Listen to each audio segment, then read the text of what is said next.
Bom dia. Hoje nós vamos ter uma palestra sobre polinômios.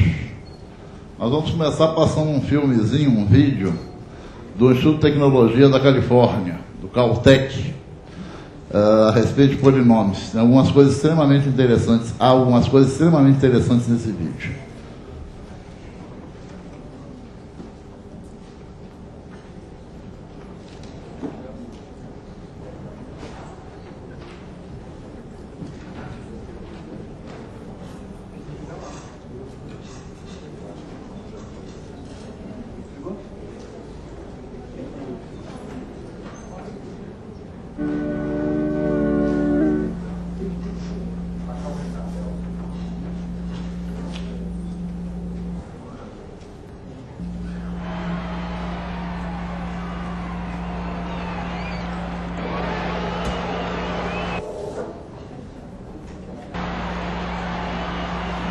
When a basketball player makes a beautiful shot like this, the ball's path is very nearly a parabola. Studied by the Greek geometer Apollonius in the 3rd century BC. Much later, in the 17th century, Galileo showed that parabola...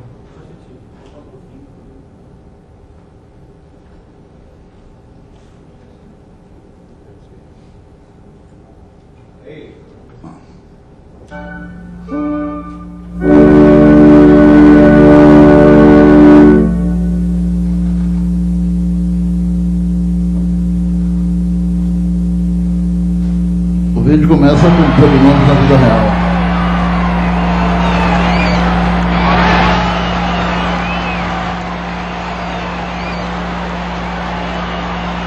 When a basketball player makes a beautiful shot like this, the ball's path is very nearly a parabola.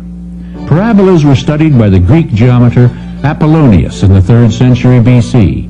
Much later, in the 17th century, Galileo showed that parabolas play an important role in physics. If you neglect air resistance, any projectile moves along a parabola if it is propelled forward and upward and allowed to fall under the influence of gravity.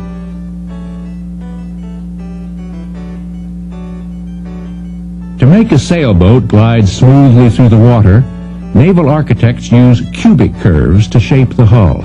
Sometimes pieces of several cubic curves are fitted together to form new curves called splines. This image of a television test signal is not the graph of a polynomial because it oscillates up and down forever. But part of it can be closely approximated by graphs of polynomials. Here are some approximations: linear, cubic, and higher degree. See how the polynomials fit the curve better and better as the degree increases.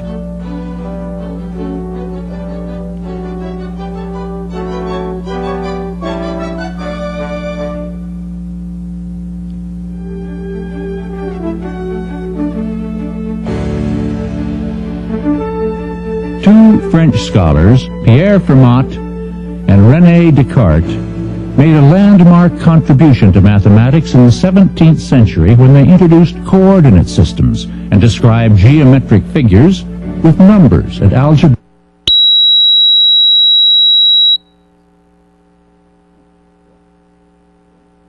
Bom, o que nós vimos aí nesse iniciozinho do filme foi inicialmente uma mostra de onde é que aparecem polinômios, né, na vida real. O primeiro exemplo dele foi do jogo de basquete, também do arremesso de peso, que as trajetórias, né, de projéteis, né, como a bola de basquete ou o peso arremessado pelo atleta, né, são aproximadamente parábolas, são aproximadamente curvas que são gráficos de polinômios de segundo grau. Em seguida, foi mostrada, assim, digamos, a extrema versatilidade dos polinômios de terceiro grau. Vocês viram um cara desenhando uma prancheta. Polinômios de terceiro grau, gráficos de polinômios de terceiro grau são coisas muito versáteis. E é muito comum você utilizar curvas, né, chamadas splines, que são montadas por pedaços de gráficos de polinômios de terceiro grau. Vocês viram aí um barco velejando, não? E as velas, não? Têm formatos, os contornos das velas têm formatos de gráficos de polinômios de terceiro grau. Não me lembro se já apareceu, mas vai aparecer daqui a pouco, por exemplo, uma chaleira. E vocês vão ver que o bico da chaleira, por exemplo, né, corresponde a gráficos de polinômios de terceiro grau também.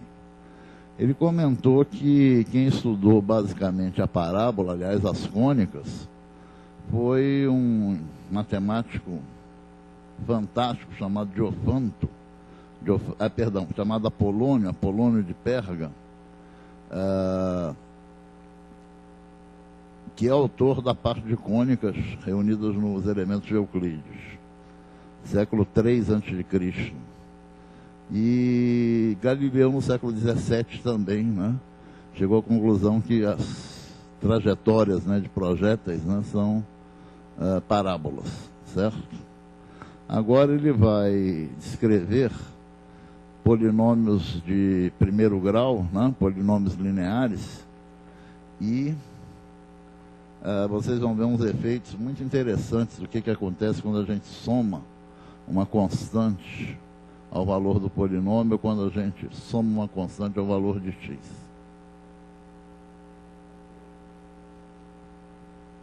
Vamos continuar então o nosso filme.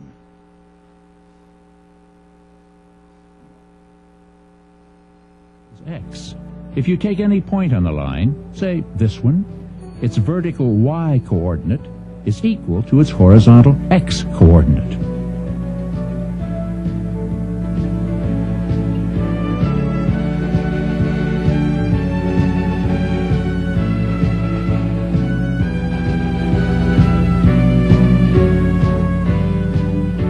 If you move the line up by 1 unit, the new equation is y equals x plus 1.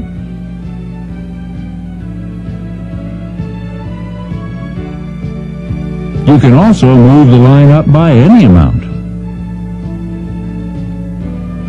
or down by any amount.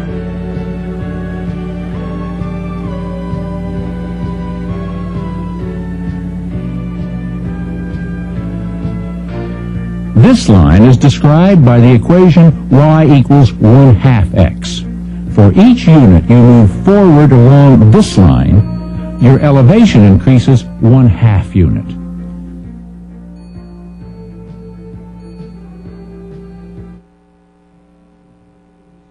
Divided by change in horizontal distance is called the slope of the line. Parallel lines have the same slope.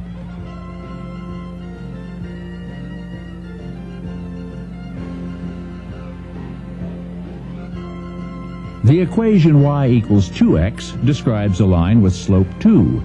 The bigger the slope, the steeper the line. Horizontal lines have slope 0, and when the slope is negative, it's all downhill. The slope is the number multiplying x.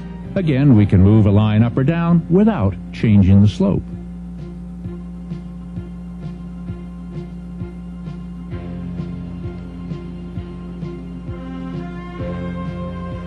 Analytic geometry describes geometric figures by algebraic equations called Cartesian equations in honor of René Descartes. For example, a line of slope m has Cartesian equation y equals mx plus b.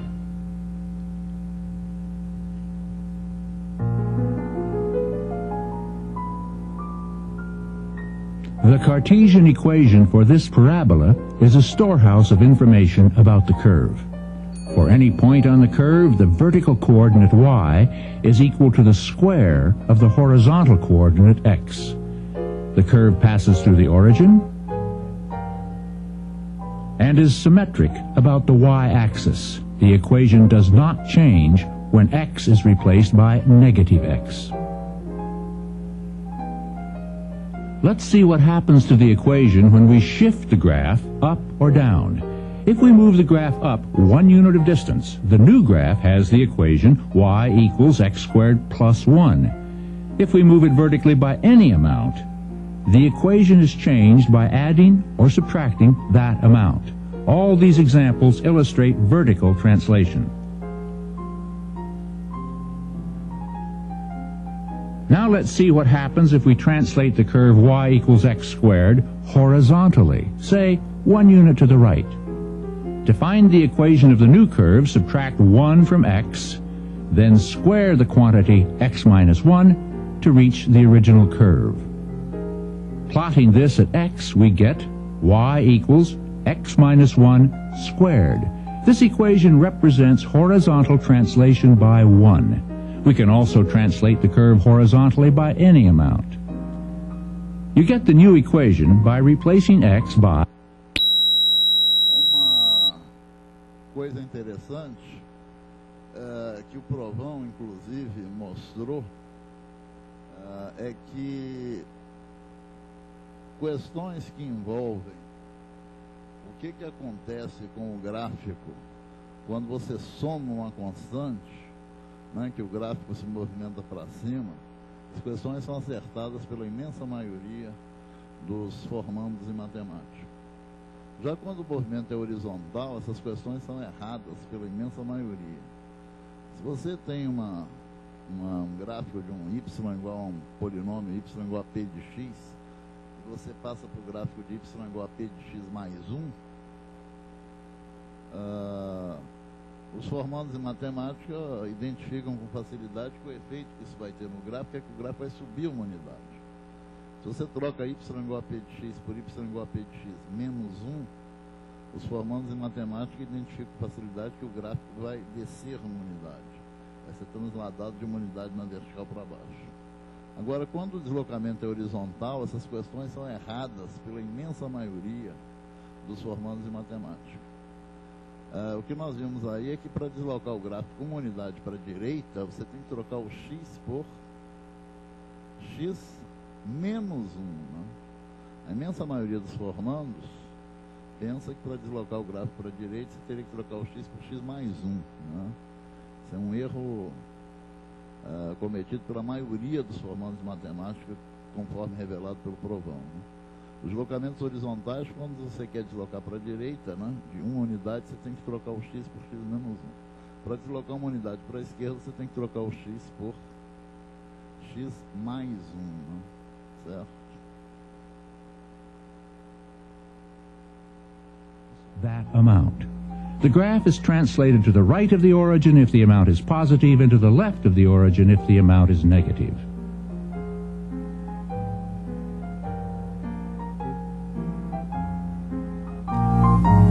We can alter the shape of the parabola by a change of scale in the vertical direction. We multiply x squared by a scaling factor. The parabola opens upward if the scaling factor is positive, and downward if the scaling factor is negative.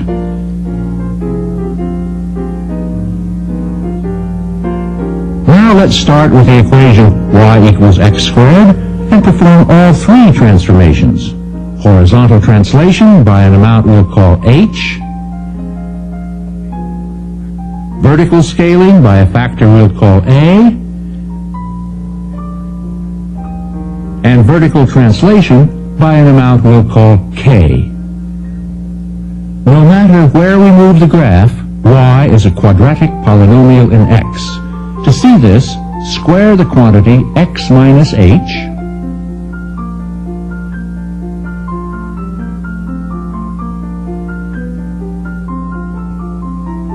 multiply by a, add k, and rearrange the terms. The new equation expresses y as a quadratic polynomial in x.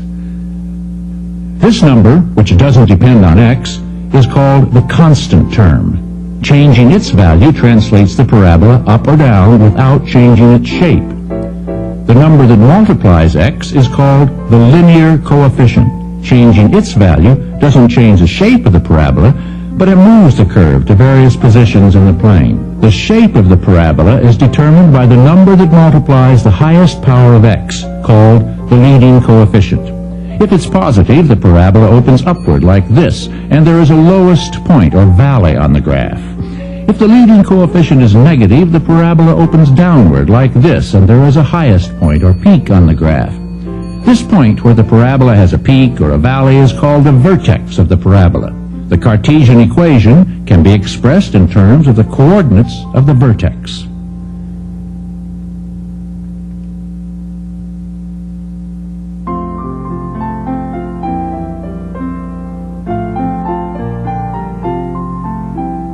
Let's use Cartesian equations to find where this line intersects this parabola.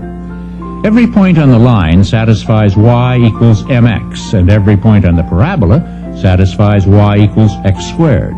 So, at a point of intersection, we have both y equals mx and y equals x squared. To find the possible values of x, we do a little algebra.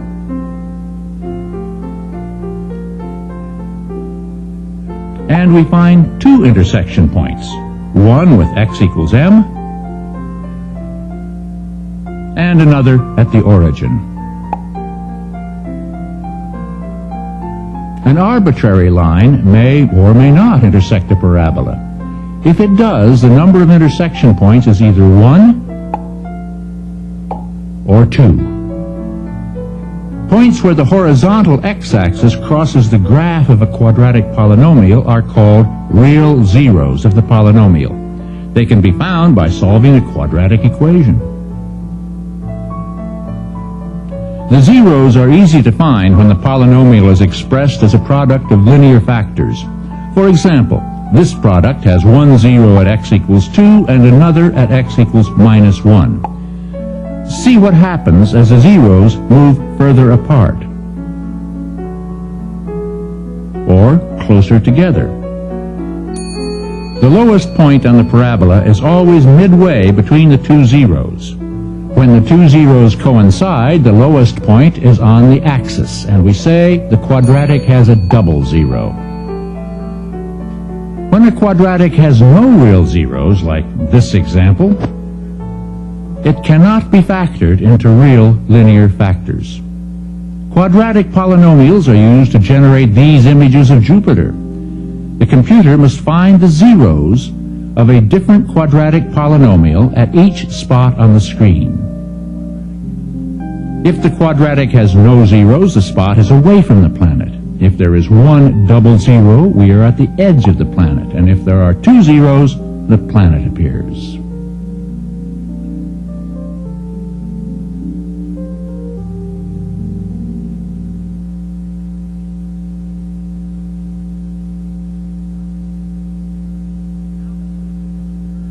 Now let's look at some curves of degree 3, or cubic curves.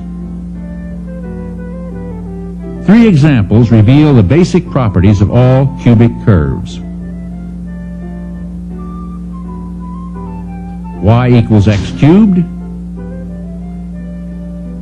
y equals x cubed plus x,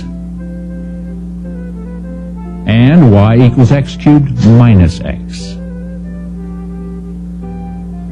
Each curve has two parts, one that bends down and one that bends up.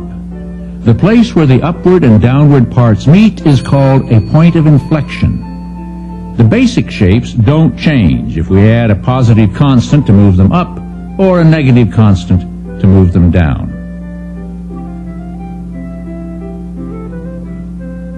In each of these two examples, the graph crosses the x-axis at exactly one point, even when the graph is moved up or down.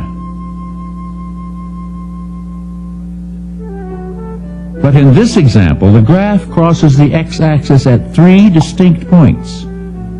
Adding a constant doesn't change the shape, but it can change the number of zeros from 3 to 2 to 1. These three examples, y equals x cubed plus x, y equals x cubed, and y equals x cubed minus x, can be regarded as the prototypes of all cubic curves. Let's see what happens as we change the coefficients in the equation of a cubic curve.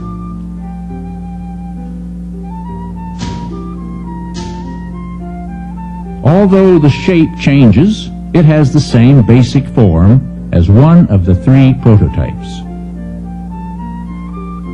Or perhaps a mirror image. Every cubic crosses the x-axis at least once. To see why, factor the cubic as the product of a linear factor and a quadratic factor.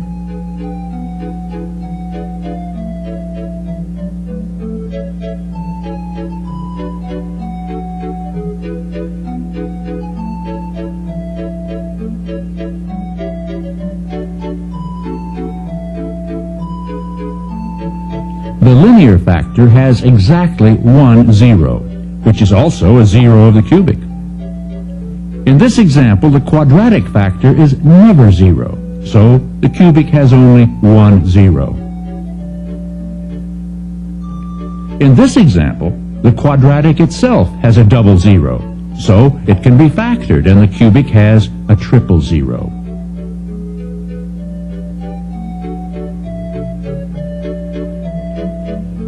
Finally, in this example, the quadratic part has two distinct zeros, so it can be split into two linear factors.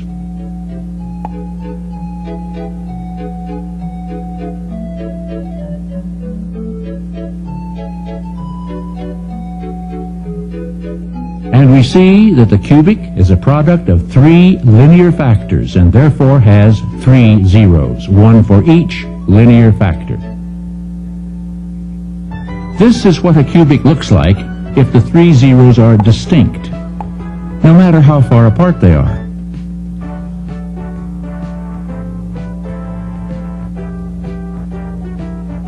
To understand why, let's follow the three factors from left to right. In this region, all three factors are negative, and the cubic takes negative values. Here, one factor is 0, so the cubic crosses the axis. Here we have 1 plus and 2 minuses, so the cubic is positive. Here the second factor is 0 and the curve crosses the x-axis again. Here we have 2 pluses and 1 minus, so the cubic is negative. And here the third factor is 0 and the cubic is 0. After that, each factor is positive and the graph continues to rise forever.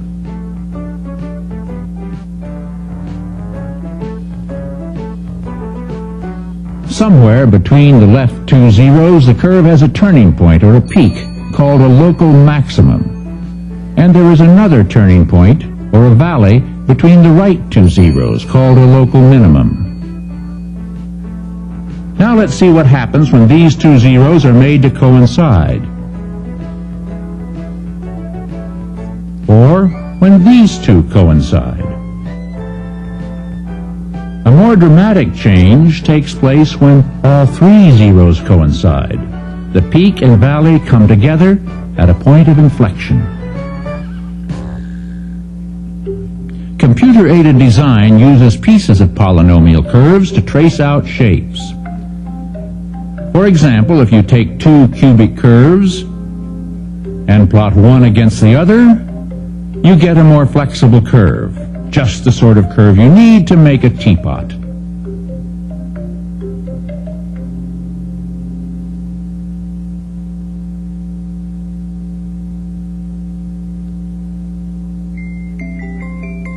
Here's a graph of a polynomial of degree 4 with 4 distinct real zeros. This polynomial can be factored as a product of 4 linear factors, and each factor corresponds to a 0. The shape of the graph is basically the same for all polynomials with 4 distinct real zeros. Between two consecutive zeros, there's a valley or a peak, or another valley. And here's what happens as two consecutive zeros are made to coincide. When three consecutive zeros coincide, a peak and a valley combine to form a point of inflection. Finally, if all four zeros coincide, we get a new valley whose floor is much flatter. Graphs of fourth-degree polynomials have three symmetric prototypes. Y equals x to the fourth, whose shape we'll call type 0. Y equals x to the fourth plus x squared, whose shape we'll call type 1. And y equals x to the fourth minus x squared, whose shape we'll call type -1, together with an infinite family of asymmetric curves. Y equals x to the fourth plus x plus a number times x squared, where the number takes on all real values.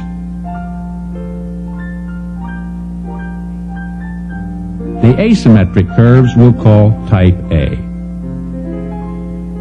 If you take any fourth-degree polynomial and change the constant term, the curve moves up or down without changing its shape. You can change from one type to another by adjusting the coefficient of x, or of x squared,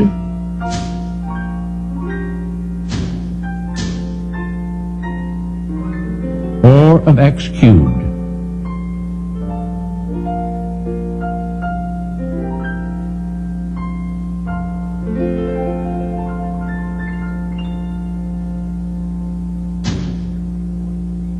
Every fourth-degree polynomial can be factored into two quadratic factors, and the polynomial has the same number of zeros as its factors. The number of distinct zeros can be none, 1,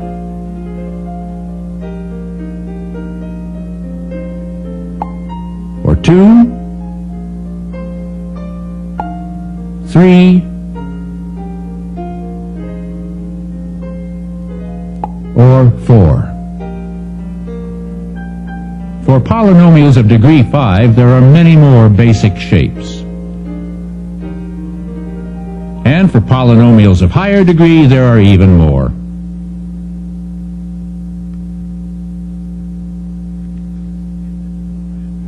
In this program, we become acquainted with polynomial graphs as they appear in a rectangular coordinate system. The graph of a linear polynomial is a straight line. The coefficient of x represents the slope, and the constant term tells us where the line crosses the y-axis. For quadratic polynomials, there is one basic parabolic shape. All others come from this by a combination of vertical and horizontal translation obtained by adjusting the constant and linear terms,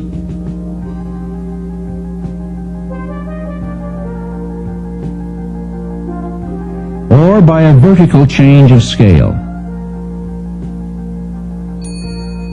Parabolas show up as trajectories of moving bodies. For cubic polynomials, there are three prototypes. Every cubic curve can be changed to one of these three types by adjusting the coefficients.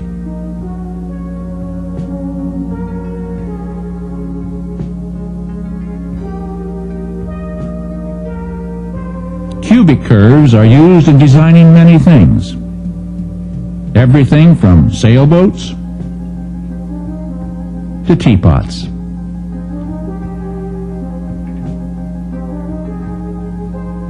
Polynomials of degree 4 have these graphs as prototypes.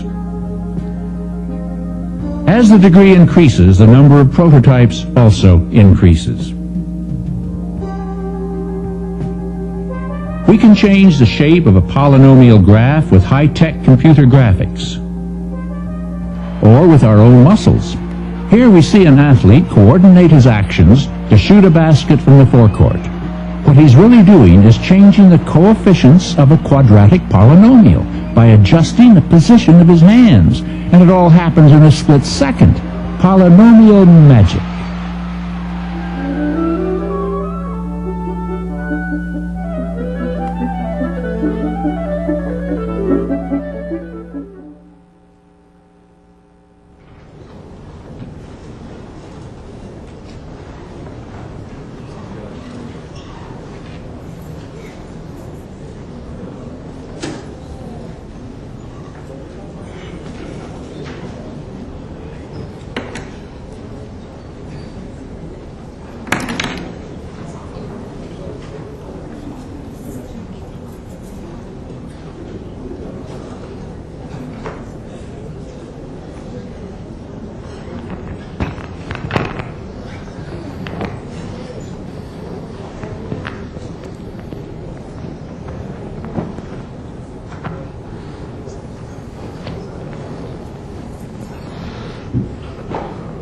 Muito interessante o filme, não? Espero que tenham gostado. Bom,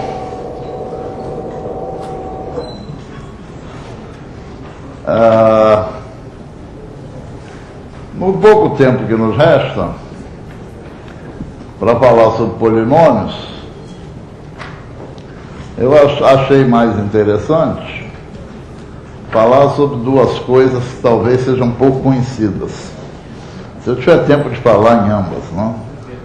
Uma delas seria a chamada fórmula de interpolação de Lagrange.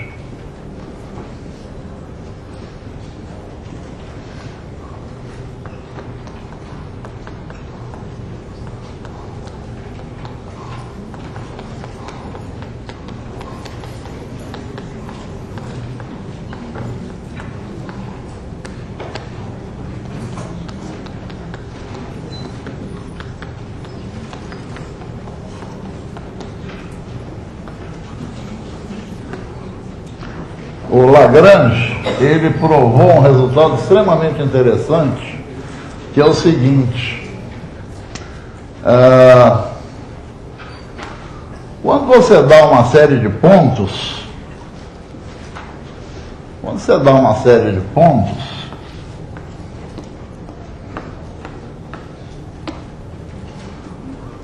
claro, pontos de abscissas diferentes, né? Será que existe algum polinômio cujo gráfico passe por esses pontos, cujo gráfico contenha esses pontos? Se eu dou 2 pontos, é possível arranjar um polinômio cujo gráfico contenha esses 2 pontos? Uma reta, não? Se eu dou 3 pontos, uma parábola, eventualmente uma reta, certo? O Lagrange provou o seguinte teorema: dados n mais 1 pontos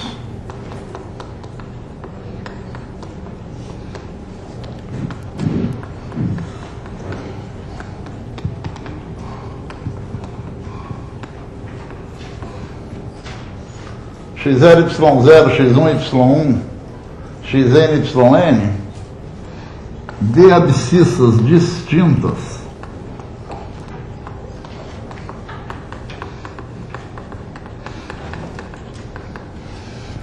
ou seja, x0 e x1 são diferentes, x0 e x2 são diferentes, x1 e x2 são diferentes, existe um e um só polinômio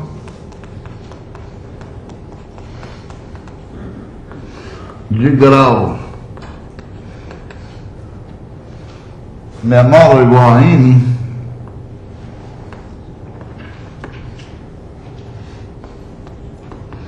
cujo gráfico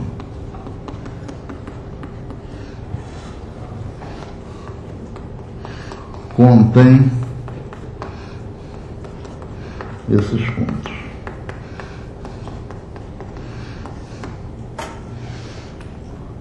Se eu dou 3 pontos a n igual a 2, então existe um e um só polinômio de grau menor ou igual a 2. Polinômio de grau menor ou igual a 2, o gráfico dele tanto pode ser uma parábola, não? Como pode ser uma reta, não? Então, dados 3 pontos, existe uma e uma só parábola ou reta contendo esses pontos.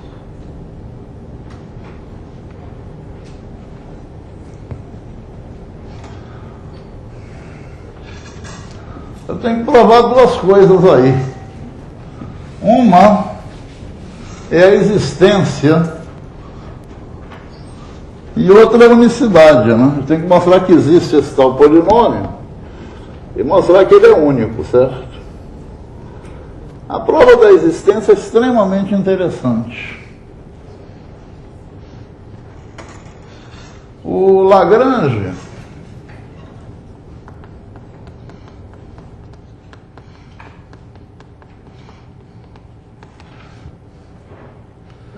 ele construiu esse polinômio tendo uma ideia simples, eficiente e brilhante. Ele pensou em escrever esse polinômio com uma soma de vários polinômiozinhos, de tal maneira que o primeiro polinômio ele valesse y0 quando x fosse igual a x0. E os outros polinômios valessem 0 quando x fosse igual a x0. Então, nesse caso, quanto é que valeria a soma, né, desses polinômios? O primeiro deles valeria para x igual a x0 y0, os demais valeriam 0, então a soma valeria y0. E o segundo polinômio? O segundo polinômio seria um polinômio que, quando x fosse igual a x1, ele valeria y1. E os demais polinômios, quando x fosse x1, valeriam 0. O terceiro polinômio seria o polinômio que, quando x fosse igual a x2, ele valeria y2. E os demais polinômios, quando x fosse igual a x2, valeriam 0, certo? Então, essa soma aí certamente satisfaria a condição do gráfico, né, passar por esses pontos, do gráfico conter esses pontos. E aí é bastante fácil, né, escrever o polinômio. Vamos escrever o primeiro polinômio. O que acontece com o primeiro polinômio? Quando x é igual a x0, ele vale y0. E quando x é igual a algum dos demais x, ele vale 0. Vamos escrever esse polinômio. Então, para x igual a x1, quanto é que ele vale? Não ouvi? 0. Bom, isso quer dizer que esse polinômio deve ter o fator x menos x1, né? Porque aí, quando x for igual a x1, ele vale 0. Quando x for igual a x2, quanto vale esse primeiro polinômio? 0. Então, esse polinômio deve conter o fator x menos x2. Tá? Assim ele satisfaz a condição de valer 0 quando x for igual a x1, quando x for igual a x2, quando x for igual a xn. Mas ele ainda tem que satisfazer que condição? Ser igual a y0 quando x for igual a x0. Do jeito que está neste momento, quanto é que esse simpático polinômiozinho aí está valendo quando x for igual a x0? Ele está valendo x0 menos x1, que multiplica x0 menos x2, que multiplica x0 menos xn. Está não, estava. Porque agora ele está valendo quanto quando x for igual a x0? 1. Quase, né? Eu estou querendo que ele valha quanto quando x for igual a x0? y0. Basta fazer o que agora? Multiplicar por y0. Eis a primeira parcela, né, do meu polinômio.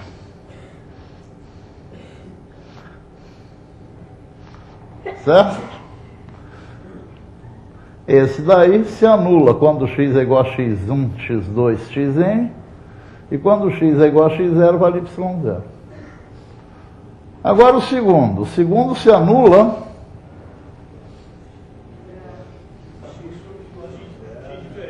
para x diferente de x1, para os outros pontos, né? De modo que o segundo deve conter x menos x0, x menos x2, x menos xn. E para x igual a x1, ele deve valer y1.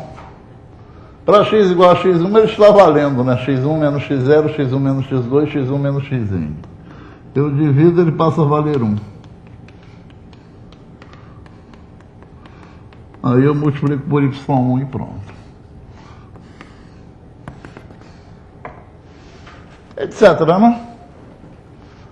Quer dizer, é uma soma de várias parcelas, em cada parcela, o numerador da fração é x menos As abscissas dos pontos, pulando um de cada vez, não? Aqui só não apareceu x menos x0. Aqui só não apareceu x menos x1. No próximo só não vai aparecer x menos x2. O denominador é exatamente o valor do numerador, trocando o x pela abscissa do ponto que não estava presente, certo? E o coeficiente é o correspondente y. Por exemplo, sim, reparem que esse polinômio aqui é de que grau, hein?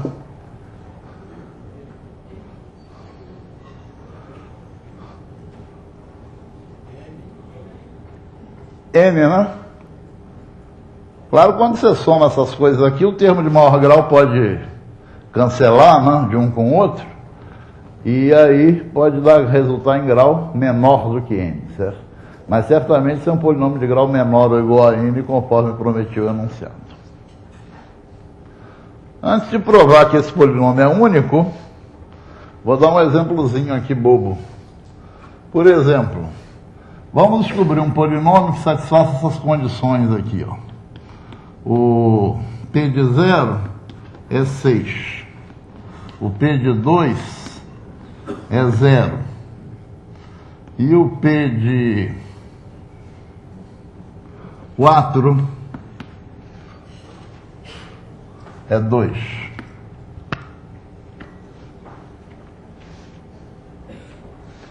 Como eu dei 3 pontos de abscissas distintas, não? Certamente existe um polinômio de grau menor ou igual a 2, né, satisfazendo isso. Pela fórmula de Lagrange, esse polinômio é obtido como uma soma de 3 polinômiozinhos, né?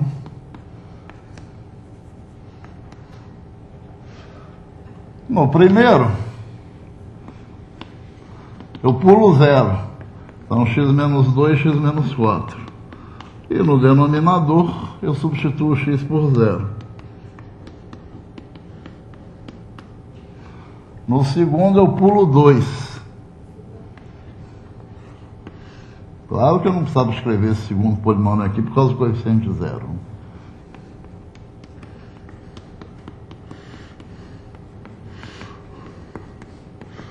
E no terceiro, eu pulo 4.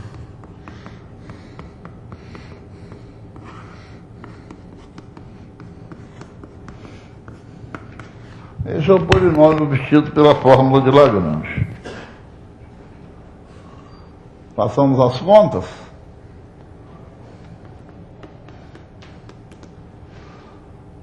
Menos 2 vezes menos 4, 8. 6 oitavos, ou seja, 3 quartos. x2 menos 4x menos 2x menos 6x mais 8.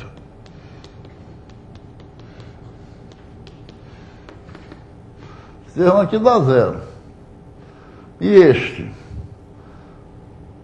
2 aqui é 4 vezes 2 dá 8. Né? 2 sobre 8 dá 1 quarto. x2 menos 2x.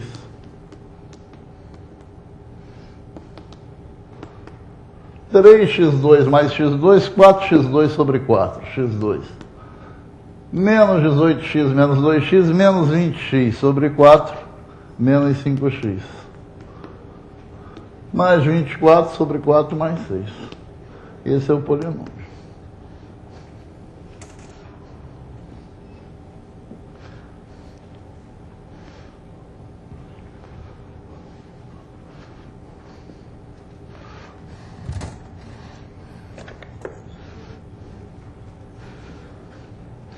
Agora eu vou provar que esse polinômio é único.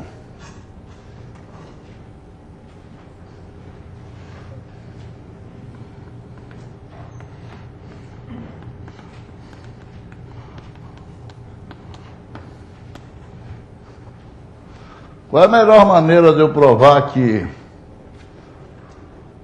só existe um polinômio satisfazendo isso?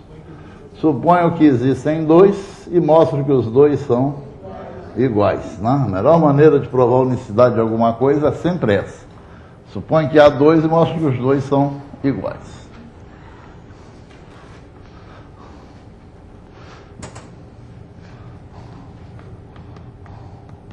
Então, suponha que haja dois polinômios.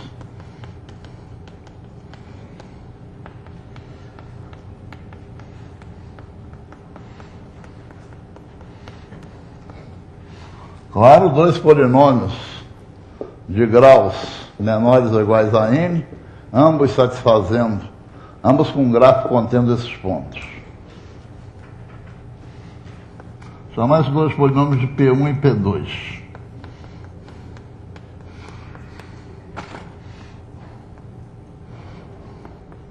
Agora é só pensar no polinômio P1 menos P2. Como P1 e P2 têm graus menores ou iguais a n, o que você pode afiançar a respeito do grau de P1 menos P2? Menor ou igual a n também, certo?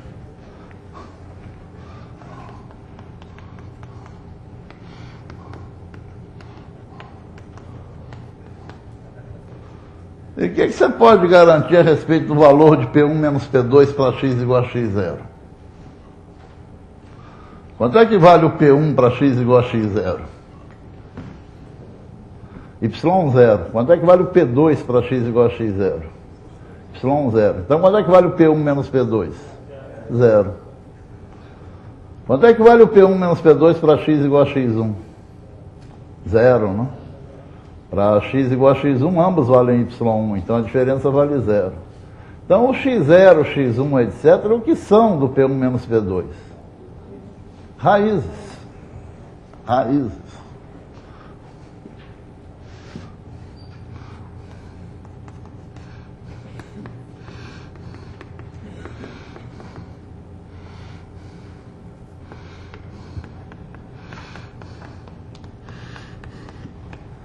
Pode um polinômio de grau menor ou igual a n ter mais de n raízes?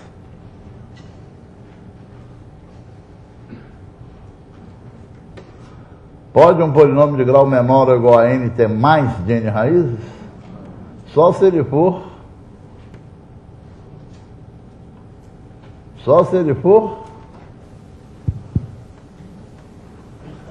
identicamente nulo, né? Só se ele for polinômio, né? 0xn mais 0xn menos 1 mais 0xn menos 2, etc. Né? Para esse, qualquer valor de x é raiz. Então, esse polinômio daqui é identicamente nulo. Enquanto o Morgado escreve, em cima vocês estão vendo os professores do Ceará, neste mesmo instante, assistindo a aula do Morgado. Veja como estão atentos. Eu acho que esse aqui está dormindo, não, mexeu a mão. Logo, P1 menos P2 é identicamente nulo.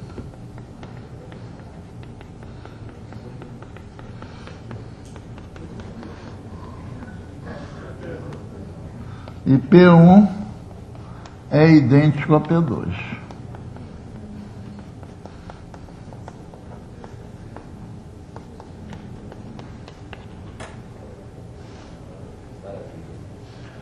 Certo?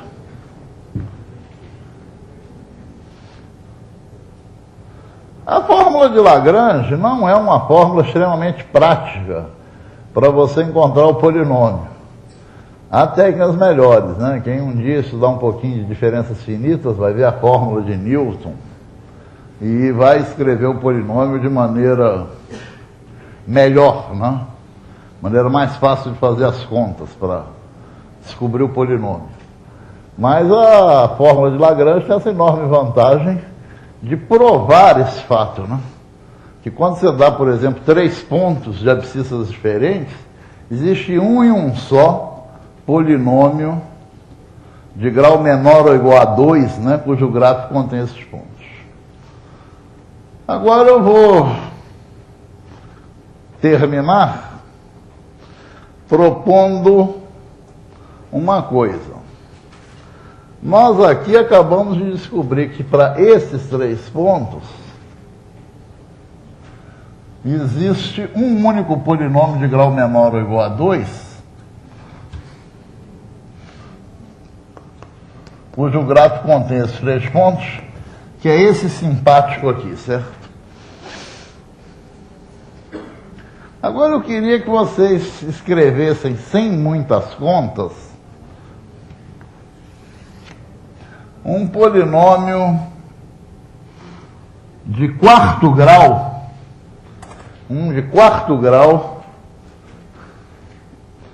cujo gráfico contivesse esses pontos.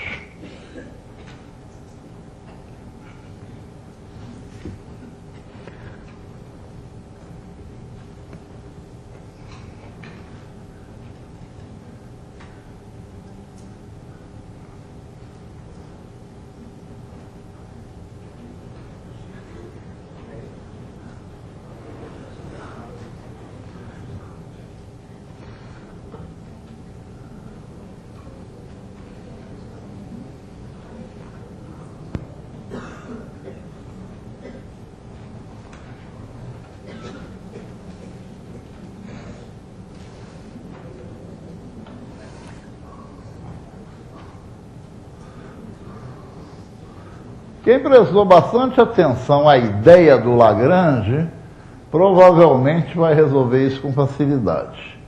Quem prestou muita atenção apenas ao resultado final do Lagrange, certamente vai considerar essa questão difícil. É exatamente por isso que eu sempre digo, né? Mais vale uma boa ideia do que uma fórmula, né? Do que 1000 fórmulas, certo?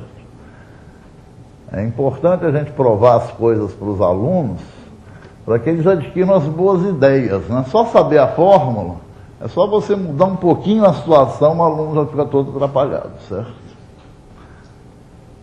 E aí? Quem é que arranjou um polinômio de quarto grau? Vou plagiar a ideia do Lagrange. Meu polinômio de quarto grau vai ser o seguinte: vai ser esse mesmo mais... Agora, essa coisa que eu vou acrescentar aqui tem que valer quanto? Esse polinômio aqui satisfaz essas condições. Mas se eu acrescentar uma parcela aqui, essa parcela aqui tem que valer quanto para esses valores de x? 0, não? Isso daqui, para aqueles valores, já está valendo 6, 0 e 2. Então tem que acrescentar 0 aqui, né, para não alterar, certo? Então tem que arranjar aqui alguma coisa, né, que vale a 0, né, nos pontos 0, 2 e 4. X menos 2, x menos 4. Vezes o que você quiser, né? Como eu quero um polinômio de... Eu pedi de que grau? Quarto. Então eu vou botar um número bonito aqui, por exemplo, π. E aqui vou botar x menos 1995. 1995 foi o último ano em que o Botafogo foi campeão brasileiro da primeira divisão. É claro que se eu puser o ano do Fluminense, vai botar um número tão pequenininho, né? Vai ter muita graça. Certo? É isso. Os exercícios da tarde. Estou perdido. Hã? Eu estou no ar, estou perdido. O que eu vou fazer?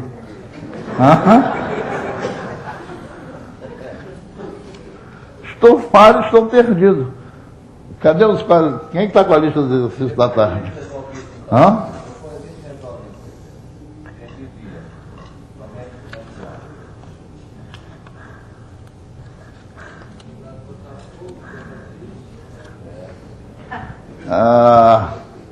Foi enviado para as coordenações regionais por antecedência.